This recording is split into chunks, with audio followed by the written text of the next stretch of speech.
I am Umaru Sanda Amadu. Tonight on Point Blank, the DMB agenda. Dr. Mahmudu Bawumia. From running mate to vice president to flag bearer, and now back to flag bearer.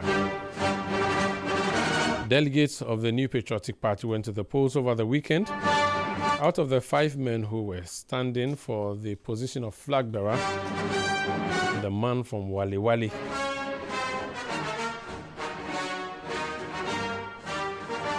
emerged victorious as flag bearer, Dr. Mahmudu Bawumia.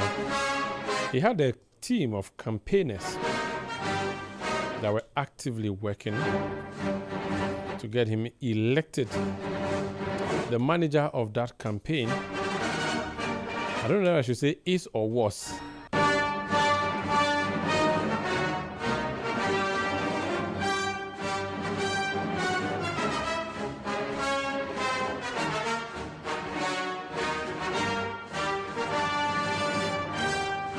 so the campaign manager, and I said I don't know if I should say is or was, of the Bawumia Campaign Team, Frederick Opare-Ansah. He's joined us in studio. You're welcome, sir.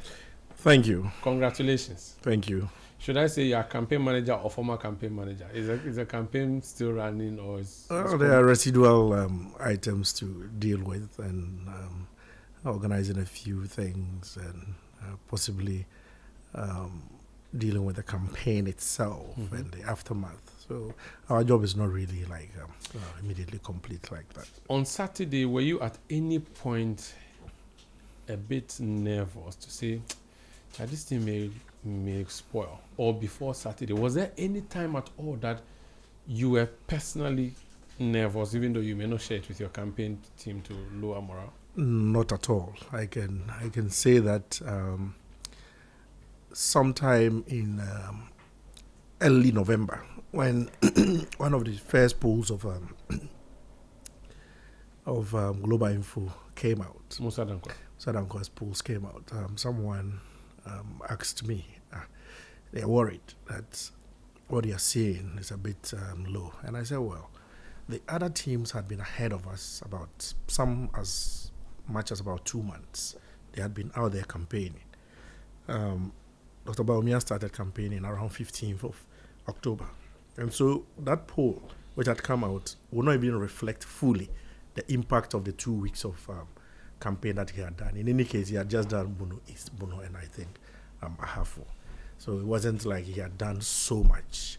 And so as time went on, and I believe my own words because it was true, every poll that came began gradually reflecting the impact of his message and the tour he was undertaking. At the same time, the campaign structures that were on the ground were also activated and started dealing with a lot of the propaganda that had been churned out there to kind of douse it, mostly before His Excellency even gets to engage the delegates. And so we could see momentum picking up, and our own internal polling and then the profiling or mapping. Delegates are really sensitive these days when you say you are profiling them. So we've changed that. It's now mapping. You map them to candidate A, B, or C. So each delegate? Each delegate, yeah. You have an idea where their mind is? Yes.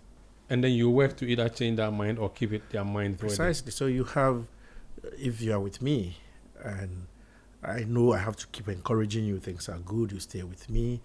If you are 50-50, I know the kind of messaging to talk to you about, especially if I can dig and drill down to find out why your mind is shaking and why what may tilt you away from my candidate, to explain of those issues and give you the right message. So before you go to engage a group of delegates, you already have had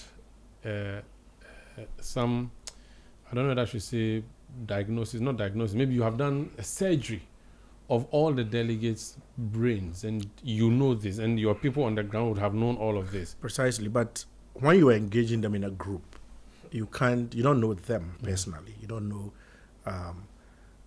their phases as well.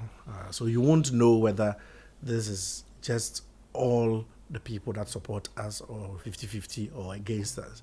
But you have an idea that these people, some support us, some are 50-50, some don't. So you have a broad spectrum of messaging to deliver, which will contain aspects of reassuring those. So you start off, for instance, a message like, look, we are winning these elections. We've gone around the whole country and it looks like we are, which is giving assurance to your base. And then you proceed to talk also about, but the others are saying this, that. And that is answering to the 50-50, what propaganda is working on them. And of course, you proceed to jabs more, which is also to throw some doubts in the ones that support the other candidate. So before you went around to do this campaign, would you say there were some who were not for Bawumia, but based on the campaign, you managed to bring them back? Or you would say that from the get-go, the whole base was for Bawumia, but you had to make sure they remained with Bawumia? How was the approach? The large base was Bawumia, because it's this, don't forget, this is the same set of delegates that voted in 2023. And so you going in, you know that you have a good chunk of them with you. But like I said, the other aspirants went in earlier. At least the two major ones had started their campaign, Ken about 2 months before us, Brian about a month and a half before us. So some damage, if you will, in quotes, had been done to the field.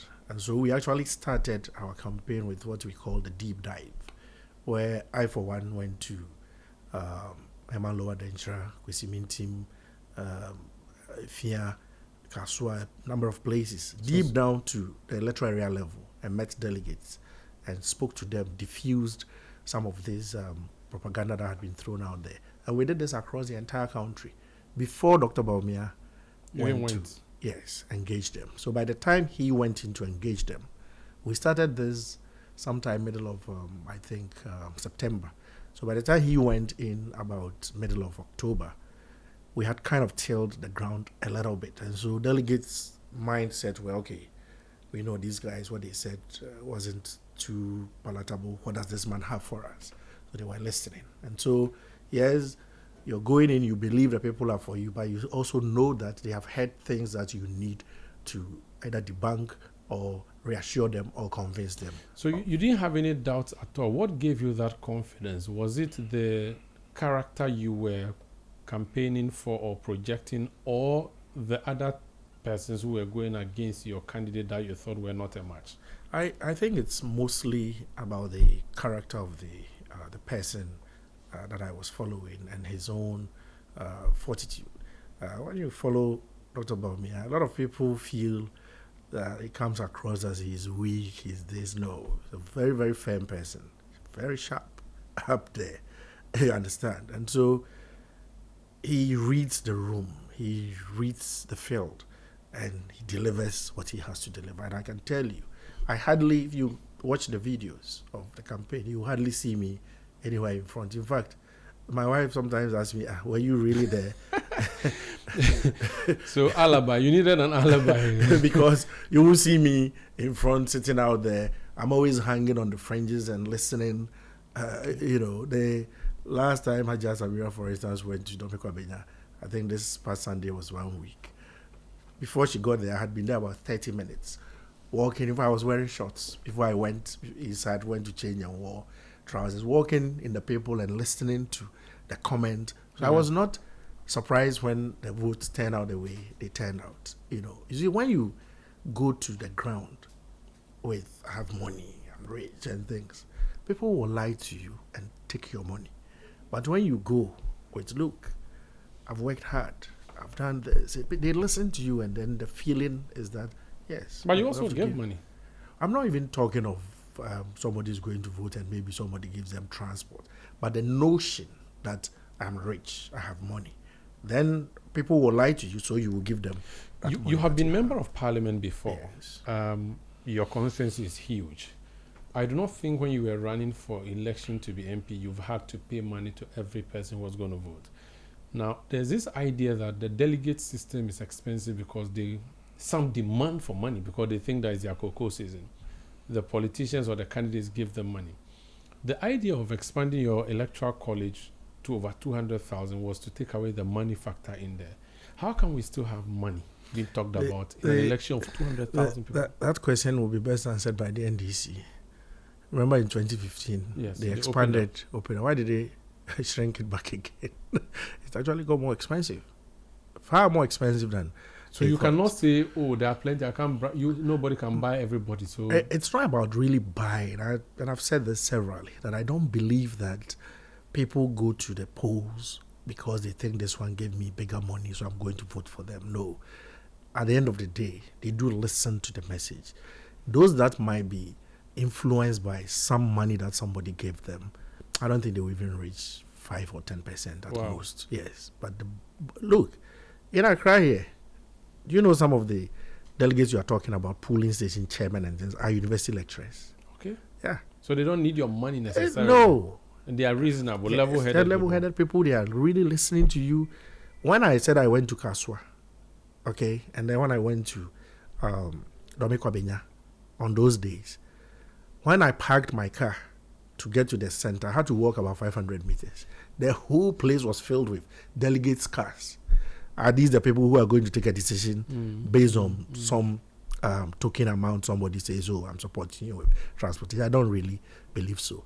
But what will be able to take that out of our space entirely is when you have economic improvement. And by that same example, when a lot of your base are doing well, they will rather be even contributing to the party's fortunes rather than expecting that it is election time, so somebody should pay my TNC before I go and vote. You are from the Eastern region. You operate there, which means you know the Dr. Brian Champon factor.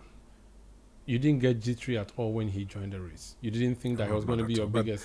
But Brian has contested me 3 times. I know. I know his in Suhum. Yes. Yeah. 04, 08, 2012. So. And I know how that ended. As they say in Tree,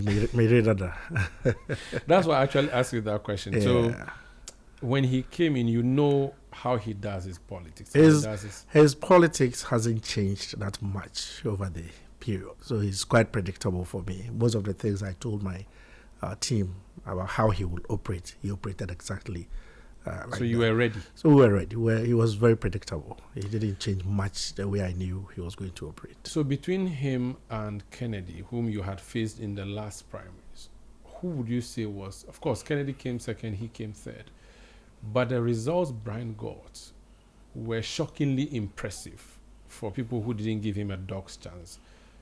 Between him and Ken, who was the biggest problem for you? Whilst I would say he was predictable, I also knew that he's strong.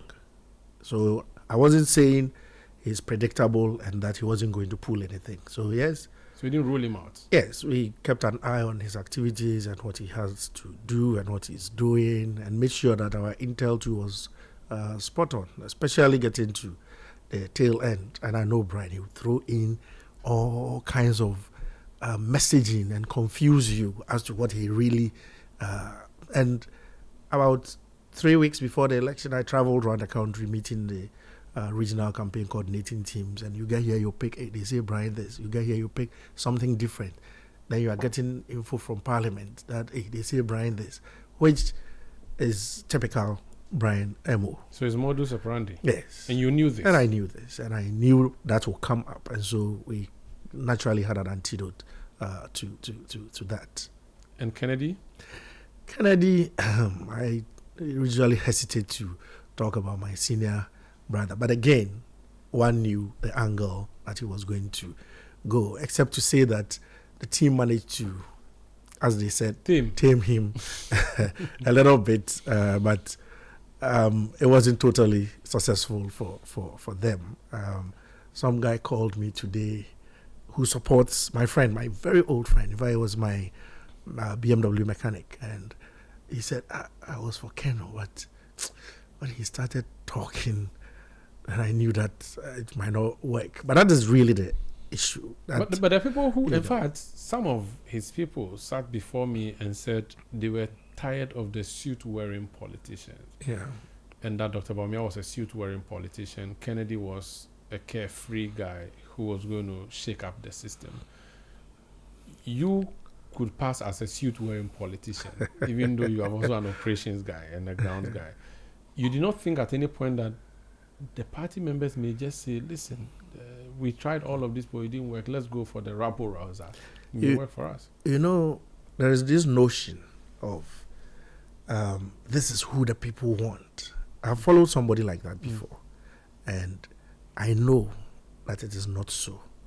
And I that time, I told the person, and this time too, I told my people that don't worry. You see, Umaru, you are Umaru Sanda. You sit here on radio, TV. Everybody has heard your name. Let us announce at the Suhum market next Thursday that Umaru is coming to town. You think there will not be a crowd there to look at you and cheer you on? Mm-hmm. That is different from putting a ballot box down and say, let us go and choose somebody to do something. People have heard of names. So wherever you appear, people will come and cheer you on. You know. So popularity is not votes? No, it is not. And if your message is not solid enough, and that's why I keep telling people, I've gone for quite a number of elections, and it's always been about the message. If you're able to touch the heart of people. Listen, in 2012, after Brian and I had this 51-51 contest in 2008, he came back to Suhum to contest. And if I had been him in that election, I would have won that election on his side, one touch.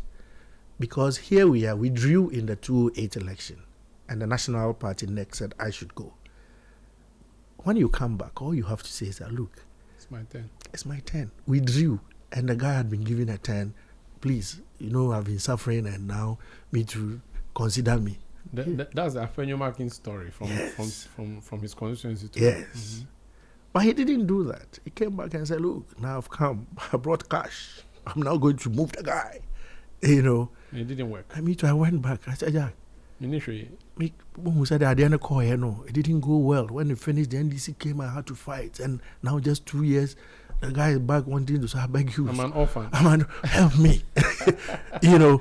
So the messaging does work. It's not just about what you have or what you can, you know, give people. It's also about how you position yourself. Let's talk about the lead up to Saturday. There were cracks. You would not pretend about it, would you? Not at all. And it's not fully, I mean, it's not we have to start the process of even. So how is the healing going to be like? It is important. One of the things I always say to people, and I always use Brian and I because we've had all these contests. I always told my followers that, listen, we all went into an election. For every peso I spent, Brian spent the same or more. We have won. We have something. He has lost. He has nothing. So he's in pain. His followers are in pain. And in the last Saturday, he saw some followers of some aspirants crying. We are victors. And so we should find a way of embracing people. Yes, we may all have been wounded, but at least we have gotten something. So we should understand that these people have pain plus a loss. Double. And so we should open up and encourage them. And somebody may have personally attacked you. This is not the time to say, but you told me these things. And so, you know, I almost said some four-letter words. you know. You can say get off. Or get off or something. No, you can't do it that way and hope that we will be able to come together. That is not to say the person was right or that you are not hurt. We all get bruised. But just remember that after all your bruises, you are victorious. And so be magnanimous and open your arms. And that should be the first step. So a lot depends on your side, do you think? A lot depends. But we have everything to lose. They have already lost what they can lose. If you don't bring them on. Yeah. Okay. And that should be the mentality that we have to go into this mending the cracks and healing and all that. I wouldn't say we should also focus all our energies on that, because whereas that is part of the things we need to do quickly, those who have also suffered the loss and also got bruised in the process should also understand that if you throw salvos at me, I will return the salvos. So this is not a time when you are vanquished to also say that, well, if you don't come and beg me for the things you said, then I will not come on board. That's one. I should say what? get out. But you see, in 2023, Yeah. you went to this same process. Dr. Bawumia won. We saw the others on the campaign trail with him into the election. Yeah. There's a view that it was an artificial unity. And we are seeing that because now we have seen the same people who are on the campaign supporting Dr. Bawumia are now out there campaigning and lashing out. So if that unity in 2023 was artificial, the 2024 was artificial, what's the guarantee that this time around your unity will not be artificial? But all political unity is artificial. You are not really friends out there. You just have a common goal, a common purpose, and you amalgamate and then you try to achieve that common goal. So I have people that I went to first term parliament with. We bonded as a caucus. So my second term in parliament, the same third term, fourth term. We all bonded. Today, if you ask me where some of them are, I don't know. There are some that I've never spoken to since we left. The work must be done. It's done. It's over. It's done. It's over. And that's the nature of politics. I remember telling my DC back then that, sir, and he was a much older person than me. I was like half his age. I was like, sir, I have nothing against you, but we have something to achieve for the party, and we don't have to be friends to do that. I don't go out drinking with you. I don't go out doing anything with you. But when it comes to work, let us sit, plan together, have a focus, and work. And that is what party unity really is about understanding that that which faces us is bigger than that which is trying to separate us. The NDC who is out there, that we need to get out and then make sure that we can push the vision of our own political party. That is the real challenge. It is not whether it is you who will lead or me who will lead, or if we get in there, what position you will get or what position I will get.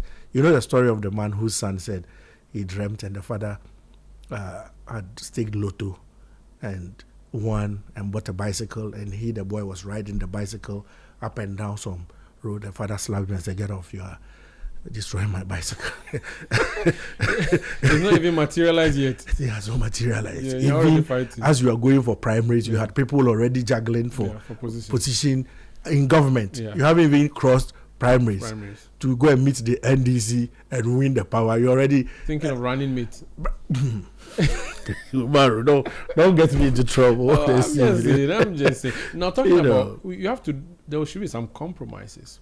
There has to be. There's a view that if you want to compromise, Dr. Bawumia needs a running mate. Maybe you should take one of the people who contested him, because you need the account vote, and usually we have a north-south ticket or south-north ticket. So let him go to Bitifi and find a man who owns Rock City Hotel and take him on, because he did very well.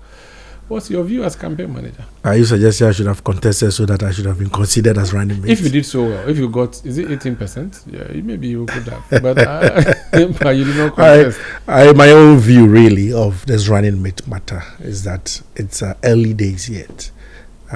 In considering your choice of running mates, in my experience, you even have to see who is leading the other political party. Okay. At least you need to let that happen before you even start a conversation of so what do you make all your choices? This is like playing chess. You make one move, you wait and let your opponent make his move. You don't start showing all your hand, and when you are done, then they are now they have the whole field to themselves to see kind of thing. You know what I mean? So it is important that we shelve this discussion about who will be running mate at this time. Let us see. It shouldn't come up now. We are 34 months away from the election in December. A very long time. When was John Mahama, President Mahama, elected? For the last, you mean for as flag bearer? The last cycle as flag bearer. Yes. When did he choose his running mate? He really waited for us to go through our own to see the field, and that has been the practice. So usually you find that running mates are chosen in the last year before the election, and it is for a reason. The person may have, the presidential candidate may have a good idea himself of who he wants to partner and pair with, but he has to wait. And as for whether it is one of those who contested him or not, it all has its merits and demerits. I can argue for or against that. But in the end, the choice really comes down to Your who he feels comfortable also working with. Your critics say you bullied the party into doing this top-bottom approach, and that once you have a flag bearer, then everybody's whipped into line.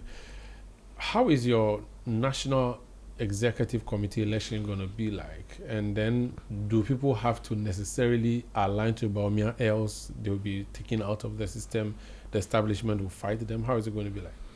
I don't think so at all. I mean, prosecuting the presidential campaign itself comes with cost. And one of the reasons why we actually felt and supported, that idea was mooted by Kwabena Japan, that we should actually have this presidential election first. And it has nothing to do with the so-called top-down, because the standalone election, okay, all it was to have an early presidential election. That was all. So precisely, it doesn't allow these aspirants to go and interfere in the party's activities. Now we finish the election. What interest does Dr. Bawumia, Dr. Champong, Dr. Duchum, Kwabena Japan, or Kenneth Japan building the future have? Which future? That you do not believe that we are going to win 2028? Anybody who shows any interest outside in the activities of the party now to choose who becomes the executives at any level, it means you don't believe that we are going to win 2028. But if you have full belief that we will win 2028, then allow the party to reorganize itself to become a strong machine that we can all ride on to victory in 2028. And that was the reason. The thinking was that, look, if you go and start polling station elections, Brian will have interest there. Ken will have interest there. Bawumia will have interest there. Everyone will have an interest there who becomes a delegate, because those are the people who are going to elect them. And it will carry on to the electoral area coordinators, to the constituency, executives, regional and national. By the time you're at the top, complete confusion. By the time you are at the top, and the confusion will go deep to the bottom of the party. But now that we are done, this is the reason we, being victors, should allow the party to decide itself based on true merit and not based on who is going to vote for us, because we believe we are winning 2028. So what is the point in trying to influence who becomes a delegate again? We need to go, but just a question. The percentage that you won by reduced significantly from 2023. Were you surprised? I wouldn't say it was a significant reduction, and it depends also on how you look at it. I think this win is stronger and more emphatic.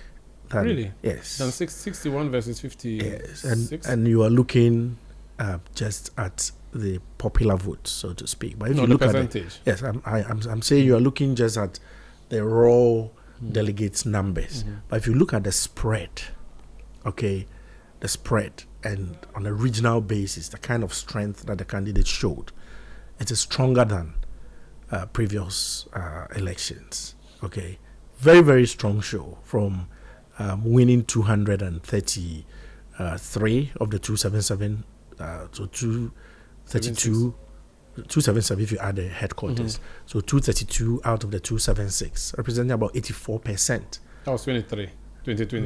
Now. Yes. Okay. But it was a little lower last time. Okay. Then now look at regional by regional basis. Last time we won Greater Accra with a slight margin.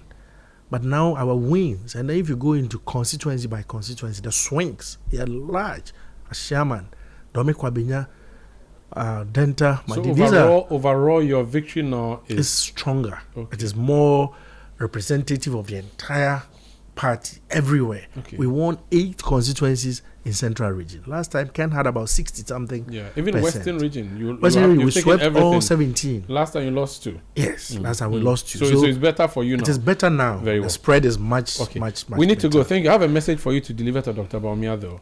Please let him take a vacation. It's been a very long ride. So when you go, tell him that I said he should take. Otherwise, I'll call Haja and tell him. Advice taken. Thank you so much, campaign manager. That's Frederick Opare-Ansah, campaign manager for the just ended primaries of the NPP. Specifically, he was in the Bawumia camp. That's by way of Eyewitness News tonight. I'm Umaru Sanda Amadu. I leave you in the hands of Samuel Ataminsa, who brings you Footprints.